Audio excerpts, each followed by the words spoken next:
Putain, il y a une mouche. YouTube, un univers qui représente l'avenir, où le rôle des techniciens s'avère de plus en plus important, notamment chez les vidéastes les plus populaires, incapables d'assumer à eux seuls les différentes étapes de tous leurs projets. Et le montage est primordial, complètement différent de celui de la fiction ou du reportage, comme le souligne l'expérimenté Arthur Laloux. Je définirais le métier de monteur youtubesque comme le sculpteur des temps modernes. Un bloc en soi c'est joli. Mais nous en fait on prend ce bloc et on essaie de le rendre encore plus joli en lui donnant des formes. Il y a quand même une grosse part d'improvisation. On est obligé de partir en sachant rien, devant improviser jusqu'au bout. Et du coup à partir de 12-13 ans, je fais des vidéos tout seul et parce que j'ai pas d'amis. C'est moi qui filmais, c'est moi qui faisais un petit peu tout. C'était mes frangins que j'obligeais à jouer. J'étais obligé de me faire moi-même les montages avec Windows Movie Maker pour les vrais. Au fur et à mesure, je me rendais compte de la créativité qui était possible dans le montage, en rajoutant des musiques, même des effets. Avec d'autres étudiants, Arthur lance sa web-série qui va lui permettre d'intégrer en 2015 l'équipe de Golden Moustache, une chaîne YouTube connue pour ses vidéos humoristiques.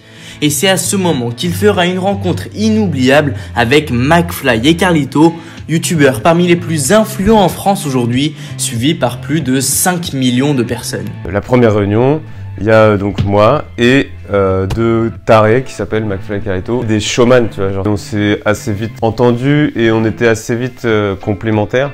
Dès la première réunion, je me demande s'il n'y en a pas un qui arrivait à poil, tu vois, ou... Quand McFly m'a appelé pour me dire « Ouais, ça te dirait de faire du montage pour nous ?» Ils ont pris un risque en me prenant, ou pas un risque. J'ai 21 ans, j'ai aucune idée si j'en suis capable, mais ça m'intéresse quand même. Tu te souviens justement de la première vidéo que tu as montée ou pas? Ouais. La première vidéo que j'ai montée en mode youtubesque, c'est un Star Wars de McFly et Carlito. Ce qui me faisait beaucoup marrer, tu sais, c'était quand il y a un mec qui fait ça et que tu as un surzoom sur la main. Et ça me faisait beaucoup marrer, c'est une sorte de super zoom. C'est peut-être la vidéo où j'en ai mis le plus. Et des fois, ils avaient aucun sens. Ça pouvait presque donner la nausée pour les personnes les plus sensibles. Et puis même avec McFly et Carlito, avec le recul, on a dit c'est vrai qu'on y était allé un peu fort sur les zooms. La première vidéo d'une longue série pour Arthur Laloux. Au fil des ans, une forme de complicité s'est créée entre les vidéastes et le monteur. McFly et Carlito s'adressaient à lui en plein tournage pour lui demander d'appliquer tel ou tel effet. Arthur, on peut te voir en train de monter cette vidéo infinie, s'il te plaît. Une réelle connexion qui a permis à Arthur de gagner en visibilité. On n'était pas genre cloisonné en mode il y a le tournage, il y a McFly et Carlito et il y a moi dans ma cave. Il y avait un pont entre les deux. Je pense qu'ils ont aussi ouvert ce truc là. Nous les monteurs, on n'est plus trop dans l'ombre. Enfin on reste dans l'ombre mais les gens maintenant savent qu'on existe, tu vois. Ouais, c'est ça.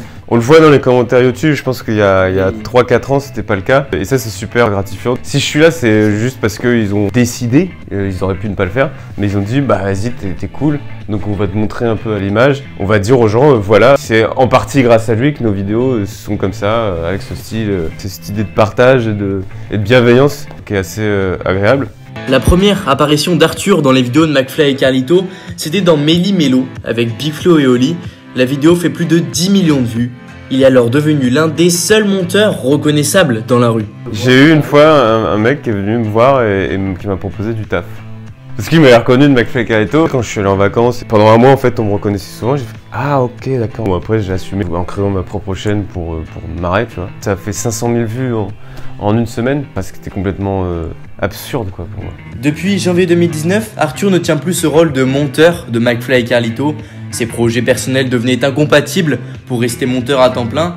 La fin d'une aventure. Tu veux revenir un souvenir, un meilleur souvenir avec eux, vraiment un moment où tu y penses ou... En tant que monteur, je pense que c'était Mario Kart Bleu, All Star. Parce qu'en fait, tu montes une course-poursuite, quoi. Donc, je sais pas si c'est le rêve des monteurs, mais c'est quand même assez stylé. Tu dois créer la dynamique des bagnoles qui se coursent. Et c'est celle où j'ai mis le plus de temps et d'énergie.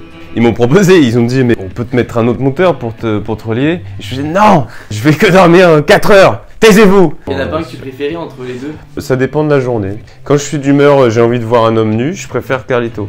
Quand je suis d'humeur, je préfère me faire péter dessus, bah du coup c'est McFly. Ouais. C'est difficile de les séparer en fait. Ouais. Eux ils sont inséparables, même en termes de notoriété, tu vois. Non, je pense que je préfère Carlito. Avec David et Raphaël, de leur vrai nom, ils ne se sont pas complètement lâchés, puisqu'Arthur est venu récemment monter leur vidéo avec Will Smith et Martin Lawrence, celle avec Omar Sy. Madame, je peux vous poser une question?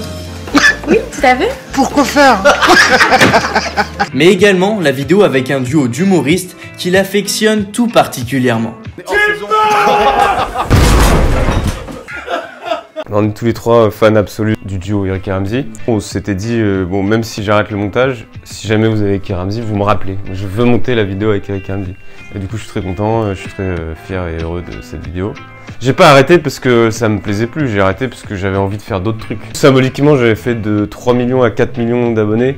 Donc j'avais l'impression d'avoir fait une boucle. Son montage sophistiqué et dynamique est très souvent salué par une grande partie de sa communauté, mais selon Arthur, pour être un bon monteur, il faut aller plus loin que la technique et apporter sa patte au montage. Pour un monteur YouTube, je pense que la qualité à avoir, c'est la créativité, donc la capacité d'improvisation pour aller chercher des gags là où à la base il n'y en avait pas forcément. Et je pense la sensibilité, quand tu zoomes sur quelqu'un qui parle.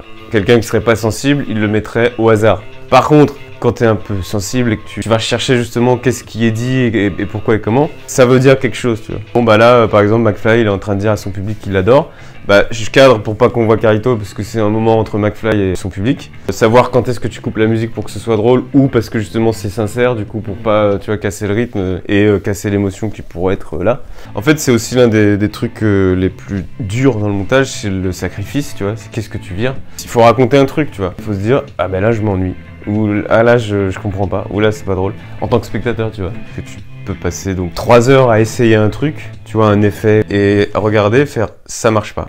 Bon bah je supprime ces 3 heures de travail. Pour une vidéo, tu mets combien de temps de montage? C'est quasiment 1 heure par minute. Bah, Eric et Ramzy, je crois qu'elle dure 49 minutes comme ça, et ça m'a pris 48 heures.